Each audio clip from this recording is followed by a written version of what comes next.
The disco ball spun lazily above me, casting fragments of light across the walls like shattered diamonds. My husband David smiled that gentle smile I had fallen in love with 5 years ago, the one that used to make me feel safe and cherished. "Come on, Sarah," he said, his voice warm with false concern. "You've been hiding upstairs all evening. The game's about to start, and you know how much I love watching football with you." He didn't know that I could see the calculation behind his eyes, the way he positioned himself between me and the door, or that I had finally discovered the truth about the insurance policy he'd taken out on my life just 3 months after my epilepsy diagnosis. He certainly didn't know that I had been documenting every single one of these carefully orchestrated episodes, building a case that would soon destroy the man I once trusted with my heart. Before we jump back in, tell us where you're tuning in from, and if this story touches you, make sure you're subscribed, because tomorrow, I've saved something extra special for you. I'm Sarah Mitchell, and 2 years ago, my life changed forever in the span of 17 seconds. That's how long it took for the delivery truck to run a red light and slam into the driver's side of my Honda Civic on a rainy Tuesday morning in downtown Portland. When I woke up 3 days later in the trauma unit at Portland General Hospital, I thought the worst was behind me. The broken ribs would heal, the concussion would fade, and the scars would become just another part of my story. I had no idea that the real nightmare was just beginning. The first seizure happened 6 weeks after the accident. I was in my art studio, the converted spare bedroom, where I used to unwind after long days at my marketing consulting firm, painting watercolor landscapes that reminded me of the Columbia River Gorge. The late afternoon sun was streaming through the window, creating patterns of light and shadow on the canvas, when suddenly the world began to strobe. The gentle afternoon light transformed into a violent assault of brightness and darkness, and before I could call out for help, I was falling into an abyss of electrical storms in my brain. David found me 20 minutes later, convulsing on the hardwood floor, my watercolors scattered like a crime scene around my unconscious body. He called 911 immediately, rode with me in the ambulance, and held my hand through every test and scan and consultation that followed. When Dr. Elena Rodriguez, a petite neurologist with kind eyes and an impressive reputation, delivered the diagnosis of post-traumatic epilepsy with photosensitive triggers, David was the one who asked all the right questions, took detailed notes, and promised we would face this challenge together. For the first few months, he was everything I needed him to be. He researched my condition obsessively, baby-proofed our Laurelhurst home to prevent injury during seizures, and even learned to recognize my aura symptoms before I lost consciousness. When I had to give up my consulting business because the stress and unpredictable schedule were triggering more episodes, David assured me that his insurance adjuster's salary would be enough to support us both. He seemed genuinely devastated when I lost client after client, not because they were cruel or discriminatory, but because they simply couldn't rely on someone whose brain might betray them at any moment. Our house became my sanctuary and my prison. The beautiful craftsman-style home we had bought 3 years earlier, with its original hardwood floors and built-in bookshelves, felt both protective and confining. David installed blackout curtains in every room, removed the overhead lighting fixtures that might flicker, and created what he called safe spaces, where I could retreat if I felt a seizure coming on. He was so thoughtful, so thorough in his precautions, that I felt guilty for the growing sense of unease that settled in my chest like a stone. The game room had always been David's domain, his masculine retreat filled with vintage arcade games, a massive flat-screen television, and memorabilia from his college basketball days. After my diagnosis, he suggested we avoid that room entirely, claiming the electronic displays and changing light patterns might be dangerous for me. It seemed reasonable, even considerate, so I stayed away without question. The room sat just down the hall from our bedroom, its door usually closed, containing whatever flickering dangers lurked inside. My brother Jake, a firefighter with Station 21 and the kind of protective older sibling who still called me Sarbear despite my protests, noticed the changes in our dynamic before I did.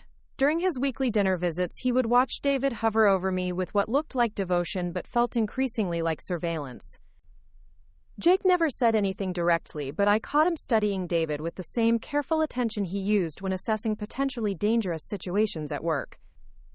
Dr. Rodriguez became my lifeline during those confusing months. Her office in the medical tower downtown became the one place where I felt truly heard and understood. She explained that photosensitive epilepsy affected less than 5% of people with the condition, making it both rare and particularly challenging to manage. Certain patterns of light, especially strobing or flashing between 15 and 25 Hz, could trigger seizures almost instantly. She prescribed medication that helped reduce the frequency and intensity of episodes, but the fundamental trigger would always be there, waiting. The strangest part of my new reality was learning to see light as a potential enemy. Sunlight filtering through tree branches, the reflection off water, even the innocent flicker of candles could become weapons against my own brain. I started wearing specially tinted glasses, avoiding certain routes through the city, and developing an almost supernatural awareness of my visual environment. Every room I entered required a quick safety assessment. Every social gathering became a minefield of potential triggers. David seemed to understand this hypervigilance better than anyone. He would scope out restaurants before we arrived, ensuring they didn't have strobing decorative lights or large screens playing sports. He installed apps on his phone that could detect problematic light frequencies, turning our dinner dates into careful reconnaissance missions. His dedication was both touching and exhausting, creating a bubble of safety that sometimes felt more like suffocation. The inheritance money sat in a trust account, a generous gift from my late grandmother Rose, who had always believed in my artistic talents. $500,000, designated to become fully mine on my 33rd birthday in 8 months. Grandma Rose had structured it that way, she'd told me before her death, to ensure I had something substantial to build on, as I entered what she called the confident years of my 30s. Preparing and narrating this story took us a lot of time, so if you are enjoying it, subscribe to our channel. It means a lot to us. Now back to the story. The trust documents, filed with our family attorney Linda Hayes, specified that the money would transfer to my spouse only in the event of my death or legal incapacitation. I thought about that money often during my seizure-filled nights, not because I was eager to spend it, but because it represented something precious that my condition couldn't touch. Independence. Security. The possibility of rebuilding my consulting practice on my own terms once I learned to manage my triggers more effectively. David and I had discussed using some of the money to renovate the house, perhaps adding a proper art studio with controlled lighting, or taking a long trip to Europe once my condition stabilized. What I didn't know was that David had been researching the trust documents with the same obsessive attention he'd once devoted to my medical care. I didn't know about the gambling debts that had been accumulating since before my accident, or about the loan sharks who were becoming increasingly impatient with his promises to pay. I didn't know that he had been calling insurance companies, asking hypothetical questions about life insurance policies for people with epilepsy, or that he had already contacted Linda Hayes about the exact legal procedures for claiming inheritance benefits. The first time I noticed something strange was during a Sunday afternoon in October. David had been unusually insistent that I join him in the game room to watch the Seahawks play the Cardinals. "You've been isolated all week," he'd said, his voice tinged with what sounded like genuine concern. "A little television won't hurt, and I promise I'll keep the volume low and the lighting steady."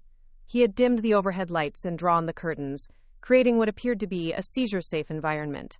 But something felt wrong the moment I stepped into the room. The large television dominated one wall, its screen dark and waiting, while David's collection of vintage pinball machines lined the opposite side. In the corner, almost hidden behind a leather recliner, sat a small disco ball he'd inherited from his college fraternity days. It had been there for years, a harmless relic of his party days, but today it seemed different somehow, more prominent, more deliberately positioned. "Why is that thing plugged in?" I asked, pointing at the disco ball, which I'd never seen operational before. David glanced over with what appeared to be mild surprise. "Oh, that old thing? I was cleaning earlier and must have knocked the cord into the outlet. Here, let me unplug it." He moved toward the corner with casual efficiency, but I noticed he didn't actually disconnect the power cord. Instead, he seemed to adjust its position slightly, angling it toward the seating area where I would be sitting. The football game started normally enough. David had prepared snacks and drinks, his attention focused on the screen, with the passionate intensity of a true fan. I settled into the couch beside him, my service dog Tommy curled at my feet, his golden fur warm against my ankles. Tommy had been trained to detect the subtle changes in my scent and behavior that preceded seizures, providing me with a few precious minutes of warning when possible. Midway through the second quarter, during a commercial break, David reached for what I assumed was the television remote. Instead, his fingers found a different device, one I hadn't noticed before. The disco ball suddenly sprang to life, casting rapid patterns of light across the walls in a dizzying display of movement and reflection. The strobing effect was immediate and overwhelming, like being trapped inside a kaleidoscope designed by someone who understood exactly how to break my brain. Tommy began whining immediately, his training kicking in as he sensed the approaching seizure. But it was too late. The familiar aura crept over me like ice water, the strange metallic taste flooding my mouth, the sensation of the world tilting sideways as my vision began to fracture. I tried to call out to David, to ask him to turn off the disco ball, but my words came out slurred and distant, as if spoken through water. The last thing I remembered was David's face above me, his expression unreadable in the swirling lights, his lips moving in what might have been concern or calculation. Then the electrical storm claimed me, dragging me down into the familiar darkness where time ceased to exist and my body became a stranger to my mind. When I regained consciousness, I was lying on the couch with a blanket tucked around me, the room now lit by soft, steady lamplight. David sat beside me, his hand resting gently on my forehead, his voice murmuring soothing words about how the disco ball must have malfunctioned, how sorry he was that I'd been exposed to dangerous lighting, how he should have been more careful about checking the room before inviting me in. "I'm calling Dr. Rodriguez first thing Monday," he said, his voice heavy with what sounded like guilt. "We need to discuss whether your medication needs adjusting." These episodes seemed to be getting more frequent. His concern appeared genuine, his touch tender, but something cold had settled in my stomach that had nothing to do with post-seizure nausea. That night, as David slept beside me with the deep, peaceful breathing of someone whose conscience was clear, I lay awake staring at the ceiling and trying to understand what had felt wrong about the afternoon. The disco ball incident could have been accidental, a simple oversight by a caring husband who had made an honest mistake. But the timing bothered me, the way it had activated during a commercial break, rather than during the exciting moments of the game, when David's attention should have been focused on the screen. Over the following days, I found myself paying closer attention to the small details of our interactions. The way David's eyes would flick toward light sources when we entered new spaces, as if assessing their potential rather than avoiding them. The subtle way he would guide me toward certain seating positions in restaurants, always claiming it was for my comfort and safety. The increasing frequency of his suggestions that we spend time in the game room, despite his previous insistence that it wasn't safe for me. I started keeping a journal, documenting each seizure episode with the methodical precision I'd once applied to marketing campaigns. Date, time, location, circumstances, witnesses, duration, and recovery time. What had seemed like random medical events began to reveal patterns that made my blood run cold. Every seizure in the past 3 months had occurred either in the game room or immediately after David had made some adjustment to our environment that he claimed was for my benefit. The journal also revealed something else that chilled me to the bone. The seizures were becoming more severe and more frequent, but only when David was present. When I spent afternoons with my best friend Maggie Chen, a photographer who understood lighting better than anyone, or when Jake visited for our weekly dinners, I remained seizure-free. It was only in David's carefully controlled environments, surrounded by his thoughtful modifications and protective gestures, that my brain seemed to betray me with increasing regularity. 3 weeks after the disco ball incident, I made an appointment with Dr. Rodriguez that David didn't know about. I took a taxi to her office, leaving Tommy at home with a note saying I'd gone grocery shopping, and sat in her consultation room with my journal spread across her desk like evidence of a crime I was still afraid to name. Dr. Rodriguez read through my meticulous notes with growing concern, her professional composure cracking as the implications became clear. "Sarah," she said finally, her voice gentle but firm, "what you're describing suggests deliberate trigger exposure. Photosensitive epilepsy doesn't worsen randomly like this, especially not with the medication levels we've established. Someone would have to be creating these light conditions intentionally." The words hung in the air between us like an accusation I wasn't ready to make. Dr. Rodriguez continued, her tone becoming more clinical as she shifted into problem-solving mode. I want to run some additional tests, and I think we need to consider installing monitoring equipment in your home. If someone is deliberately triggering your seizures, we need documented proof for both medical and legal purposes. As I left her office that afternoon, the weight of her words settled over me like a lead blanket. The man I had married, the person I trusted most in the world, might be systematically attempting to harm me. But why? What could he possibly gain from watching me suffer through seizure after seizure, from seeing me lose consciousness and control over my own body? The answer came to me that evening as I sat in my art studio, staring at the paintings I'd abandoned after my diagnosis. David thought I was taking a bath, giving me the privacy he knew I needed after difficult days. Instead, I was searching through our financial documents, looking for clues to explain the growing distance I felt between us, the subtle changes in his behavior that I'd been attributing to the stress of caring for a chronically ill spouse.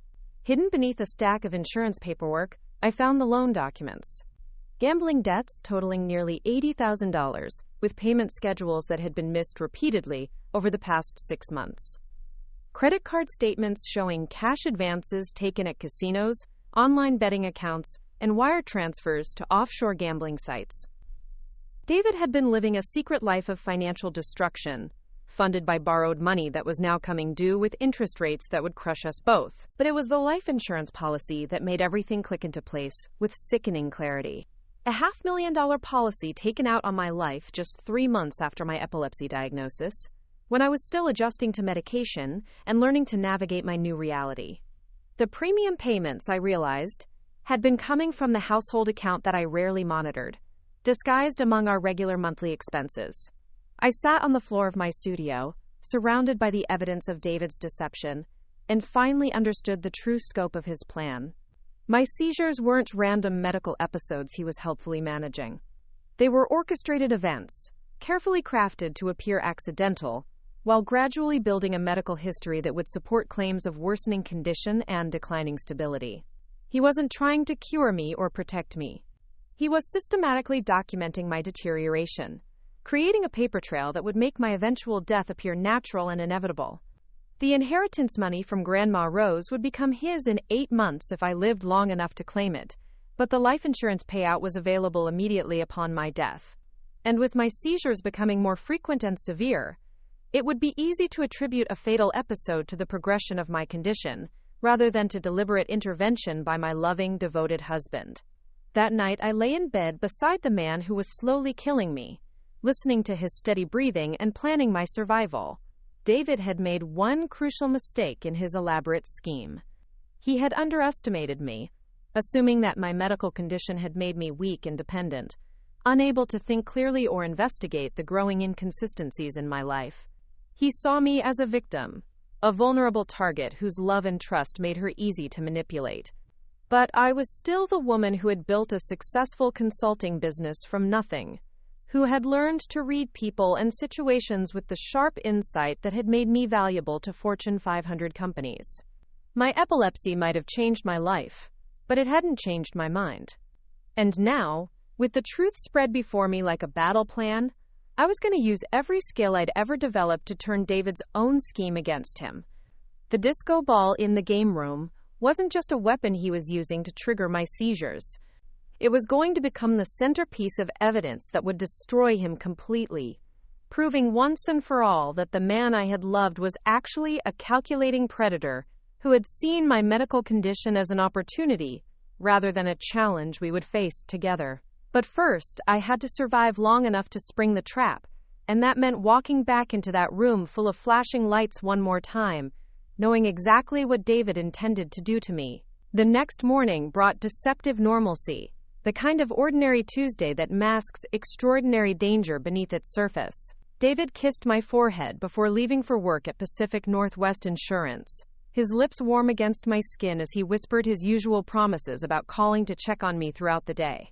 I watched from our bedroom window as his silver Toyota Camry disappeared down Laurelhurst Boulevard, then waited another 20 minutes before retrieving the hidden recording equipment Dr. Rodriguez had helped me acquire. The devices were small, sophisticated, and nearly invisible when properly placed. Motion-activated cameras no larger than shirt buttons, audio recorders that could capture conversations from across a room, and most importantly, light frequency detectors that would document exactly what kinds of strobing patterns were being generated in our home. Dr. Rodriguez had connected me with a private investigator named Marcus Webb, a former police detective who specialized in domestic cases involving medical abuse. Together, we had created a surveillance network that would capture David's actions without his knowledge. Installing the equipment required careful planning and steady nerves. I had to move through our house like a burglar in my own home, identifying optimal placement locations while maintaining the appearance of normal daily routines. The main camera went behind a picture frame in the game room, positioned to record both the disco ball and David's interactions with the lighting controls. A secondary device found its home in the living room bookshelf, disguised among my collection of art books and hidden behind the spine of a thick volume on Renaissance painters. The audio recorders were even more challenging to conceal. One went inside the heating vent that David never checked, capturing conversations throughout the main floor. Another found its way into his home office, a cramped space off the kitchen where he handled our finances and made his mysterious phone calls. That particular device was risky to install, requiring me to pick the lock on his desk drawer and hide the recorder among his insurance paperwork. My hand shook as I worked, knowing that discovery would mean immediate danger, but the trembling wasn't from fear of seizures for once. Tommy proved invaluable during these covert operations, serving as both lookout and emotional support. His training as a seizure alert dog had given him exceptional awareness of environmental changes and human behavior patterns. When I positioned him by the front window, he would bark once if David's car appeared in the driveway, twice if any other vehicle approached. His golden eyes tracked my movements with intelligent concern, understanding that something important was happening, even if he couldn't grasp the specifics. The light frequency detectors were the most crucial elements of my evidence-gathering operation. These specialized devices, originally designed for neurological research, could measure and record the exact Hertz patterns of strobing lights, creating digital documentation that would be admissible in court. Dr. Rodriguez had explained that photosensitive epilepsy triggers were scientifically measurable, with specific frequency ranges that reliably cause seizures in affected individuals. If David was deliberately exposing me to these patterns, the detectors would capture proof that no amount of charm or manipulation could explain away. I spent the morning familiarizing myself with the monitoring equipment, learning to review recorded footage on the encrypted laptop Marcus had provided. The technology felt empowering after months of medical vulnerability, giving me tools that could match David's calculated cruelty with systematic documentation. Every device had backup power sources and remote uploading capabilities, ensuring that evidence would be preserved even if David discovered and destroyed the physical recorders. The house felt different with surveillance equipment in place, transformed from a prison of carefully controlled lighting into a laboratory where truth would finally emerge. I moved through familiar rooms with new awareness, seeing our home through the lens of evidence collection rather than seizure avoidance. The game room, previously a source of anxiety and confusion, became the centerpiece of my investigation. Every shadow and light source now served a purpose in documenting David's methodical abuse. By midday, I had established secure communication protocols with Dr. Rodriguez and Marcus Webb. Text messages went through encrypted apps that David couldn't monitor, while emergency signals were built into seemingly innocent phone calls. If I sent a text saying Tommy needs his medication, it meant I was in immediate danger and needed intervention. A call mentioning grocery shopping would trigger wellness checks from Jake or Maggie. These coded messages felt like lifelines, connections to people who understood the stakes and were prepared to act. The psychological weight of living undercover in my own marriage was exhausting in ways that no amount of seizures had prepared me for. Every conversation with David became a performance, requiring me to maintain the facade of naive trust while documenting his deceptions. I had to appear genuinely surprised by seizure episodes he was deliberately triggering, grateful for medical care he was sabotaging, and dependent on protection he was systematically removing. The emotional strain was perhaps worse than the physical danger, corroding my sense of reality and making me question memories and perceptions. David returned home that evening with takeout from our favorite Thai restaurant and news about changes to our insurance coverage. He settled beside me on the living room couch, his manner relaxed and affectionate as he explained updates to our health insurance policy. The new plan, he claimed, would provide better coverage for my neurological treatments while reducing our monthly premiums. He spread the paperwork across the coffee table with the patient thoroughness of someone explaining complex concepts to a person whose medical condition might affect their comprehension.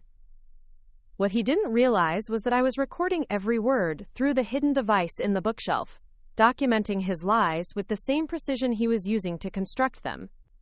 The insurance changes weren't improvements to my medical coverage. They were modifications designed to create delays and complications in my treatment, ensuring that any future medical emergencies would be harder to address effectively. David was systematically removing safety nets while appearing to strengthen them, creating conditions where a fatal seizure would seem like a tragic but inevitable outcome of my worsening condition. The paperwork itself told a more sinister story when examined closely. David had changed our emergency contact information, listing himself as primary contact and removing Jake from the secondary position. He had also updated my medical history to emphasize the increasing frequency and severity of seizures, painting a picture of rapid neurological decline that would justify more aggressive interventions, or, conversely, decisions to avoid invasive life-saving measures. Every change appeared reasonable on the surface, while serving to isolate me further from independent medical advocacy. During dinner, David's phone rang repeatedly, with calls he declined to answer. Each rejected call made him slightly more tense, his jaw tightening as he glanced at the caller ID before sending the call to voicemail. When I asked about the persistent caller, he dismissed it as work-related stress, claiming that insurance fraud cases required irregular hours and constant availability. His explanation sounded plausible, but I noticed how his hands trembled slightly when discussing the calls, and how quickly he changed the subject when I showed interest in his professional challenges. Later that evening, while David took a shower, I reviewed the first day's surveillance footage on the encrypted laptop. The cameras had captured hours of ordinary domestic activity, but even mundane moments revealed disturbing patterns when viewed through the lens of systematic abuse. David's movements through the house followed consistent patterns, always checking light sources and electrical controls when he thought I wasn't observing. He tested the disco ball's remote control twice during my brief absence for a doctor's appointment, timing its activation sequences, and adjusting the angle for maximum coverage of the seating area. Most chilling was footage of David on the phone in his office, speaking in hushed tones about medical documentation and insurance claim procedures. Without audio, I could only read his lips and body language, but his animated gestures and frequent references to written materials suggested detailed planning rather than casual conversation. He consulted papers that appeared to be medical records, pointing to specific sections while explaining something to his caller. The interaction had the focused intensity of a business meeting, rather than the casual concern of someone seeking advice about a spouse's medical condition. The audio recordings from his office provided even more disturbing insights. David's phone conversations revealed connections to people I'd never heard him mention, individuals with knowledge of insurance fraud investigation procedures and medical malpractice law.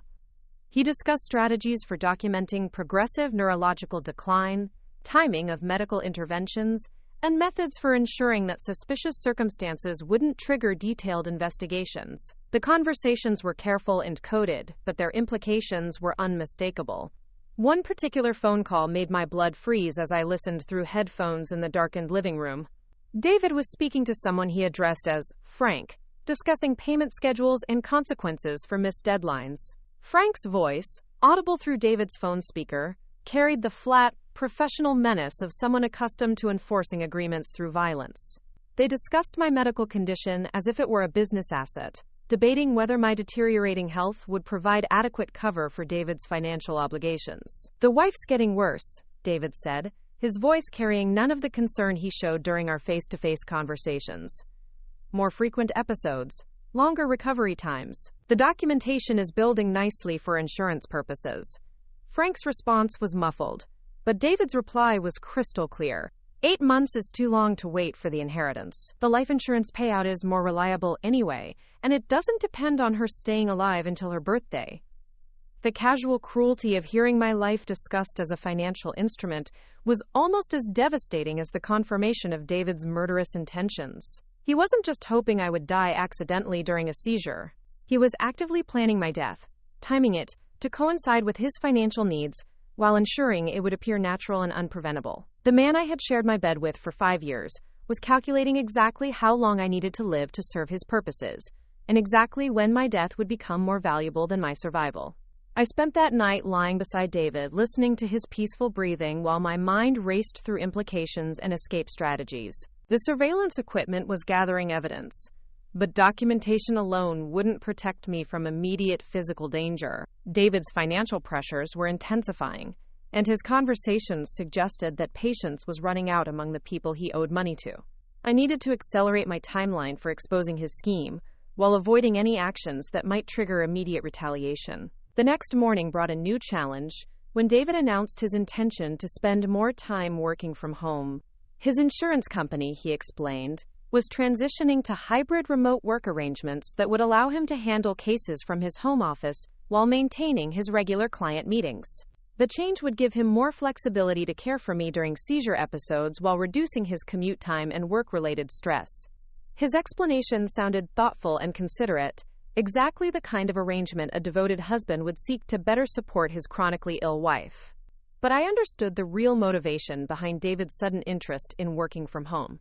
Increased presence would give him more opportunities to trigger seizures while maintaining the appearance of providing medical support. He could document my episodes more thoroughly, control my interactions with outside healthcare providers, and ensure that any suspicious circumstances would have his immediate testimony as explanation.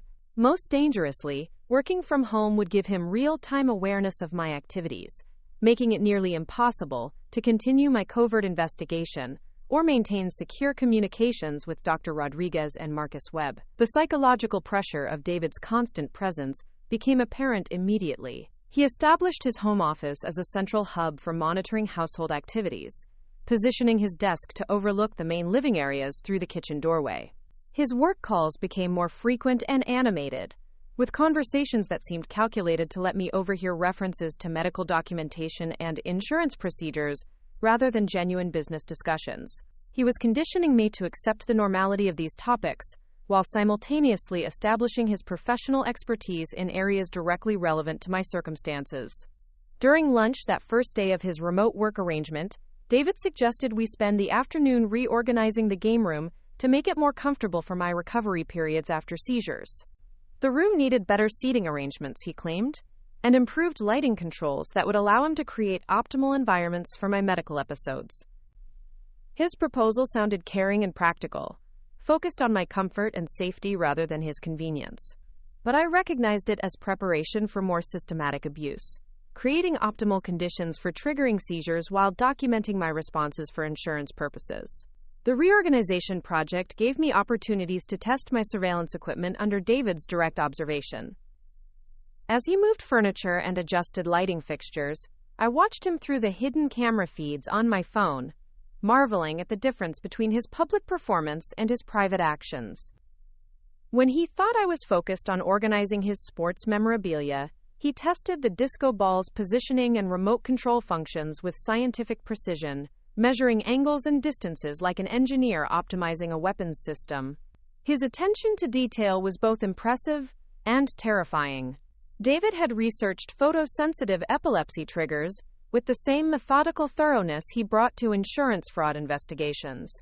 He understood exactly which light frequencies would reliably trigger seizures, how to position strobing sources for maximum effectiveness, and how to create environments that appeared accidentally dangerous rather than deliberately harmful. His modifications to the game room transformed it into a sophisticated torture chamber disguised as a comfortable entertainment space. By late afternoon, David had created what he described as the perfect recovery environment for post-seizure rest and monitoring. The new furniture arrangement provided multiple viewing angles for observing my medical episodes, while the enhanced lighting system offered what he called therapeutic options for different stages of neurological recovery. Hidden among these improvements were trigger mechanisms that could create seizure-inducing light patterns at the touch of a button, all while maintaining the appearance of beneficial medical equipment. That evening, David suggested we test the new room configuration by watching a movie together. He had selected what he described as a relaxing documentary about marine life, promising gentle visuals and soothing narration that would be safe for my photosensitive condition. The movie began innocuously enough, with sweeping underwater footage and David's arm around my shoulders as we settled into the new seating arrangement. Tommy positioned himself at my feet, his alert posture suggesting he sensed something wrong with the environment, despite its peaceful appearance. 20 minutes into the documentary, during a sequence featuring bioluminescent deep-sea creatures, David reached for what appeared to be the volume control. Instead, his fingers found the remote device that controlled the disco ball, now positioned at the optimal angle he had calculated during the afternoon's reorganization. The marine life footage provided perfect cover for introducing additional light patterns, creating a multimedia assault that would appear accidental to any external observer. The disco ball activated just as the documentary showed a school of jellyfish pulsing with natural bioluminescence, creating a synchronized strobing effect that hit my photosensitive triggers with devastating precision. The familiar aura began immediately, but this time, I was ready. Instead of calling out for help or trying to escape the light patterns, I forced myself to remain still and document every detail of David's response. My phone, hidden beneath a throw pillow, was recording video evidence of his deliberate actions, while the surveillance equipment captured the full scope of his methodical abuse. David's behavior during the induced seizure was perhaps more damning than his initial triggering of the episode. Rather than immediately turning off the disco ball or helping me to safety, he spent crucial seconds adjusting the lighting angle and intensity, optimizing the strobing patterns to maximize their neurological impact. He appeared to be conducting an experiment, testing variables and documenting results, rather than providing emergency medical care to his suffering wife. When he finally did respond to my seizure, David's actions followed a carefully rehearsed script designed to appear helpful while actually prolonging my medical distress. He moved me into positions that kept me exposed to the triggering light patterns longer than necessary, delayed turning off the disco ball until the seizure had progressed beyond the point where immediate intervention might have been effective, and provided medical assistance that looked comprehensive to external observers, while actually ensuring maximum documentation of my neurological episode. The post-seizure period revealed even more calculated cruelty. David's supposedly supportive care included detailed questioning about my symptoms and recovery process, ostensibly to better understand my medical needs but actually to gather information for insurance documentation. He took photographs of my condition during recovery, claiming they were for Dr. Rodriguez's review but actually building a visual record of my progressive deterioration. Every aspect of his caregiver performance served dual purposes, appearing beneficial while actually advancing his scheme to document my declining health. As I lay in the darkened bedroom afterward, pretending to sleep while David made his nightly phone calls to creditors and co-conspirators, I reviewed the day's surveillance footage and understood that my timeline for action was running out. David's remote work arrangement would make continued covert investigation nearly impossible, while his escalating financial pressures were driving him toward more frequent and severe seizure inductions. The evidence I was gathering would be meaningless if I didn't survive long enough to present it. The recordings from that evening captured David's most explicit discussion yet of his murder plot. Speaking to Frank in hushed tones from his office, he described the afternoon seizure as particularly severe and speculated about whether increased frequency might lead to a fatal episode within weeks rather than months. Frank's impatience was evident even through the muffled phone connection, with references to deadlines and consequences that made David's voice tight with anxiety. "She's getting suspicious," David admitted during one particularly revealing conversation. "Asking questions about the insurance changes, wanting to be more involved in financial planning. We might need to accelerate the timeline before she figures out what's happening." Frank's response was brief but apparently satisfactory, because David's voice relaxed as he confirmed plans for a meeting later that week to discuss finalizing arrangements. The surveillance equipment had captured more than enough evidence to destroy David legally, but I realized that legal justice might come too late to save my life. His conversation suggested that my death was being planned for the immediate future, possibly within days rather than weeks. The careful documentation and gradual escalation of seizure episodes had apparently served their purpose in establishing medical justification for a fatal episode, and David's creditors were no longer willing to wait for the longer-term inheritance timeline. That night, as David slept peacefully beside me with his phone within easy reach for emergency calls he would never make, I finalized my own emergency plans. The evidence was documented and securely transmitted to Dr. Rodriguez, Marcus Webb, and Jake, ensuring that David's scheme would be exposed regardless of what happened to me. But exposure after death would be cold comfort, and I was determined to survive long enough to see justice served personally. The next morning would bring the final phase of my counterattack against David's murderous plot. I had learned to think like the predator who had been stalking me, understanding his methods and motivations well enough to turn them against him. The game room that he had carefully optimized for triggering seizures would become the stage for his downfall, and the very surveillance equipment he was unaware of would document his confession and capture his crimes in real time. But first, I had to survive one more carefully orchestrated seizure episode, this time with the knowledge that David was planning for it to be my last. Up next, you've got two more standout stories right on your screen. If this one hit the mark, you won't want to pass these up. Just click and check them out.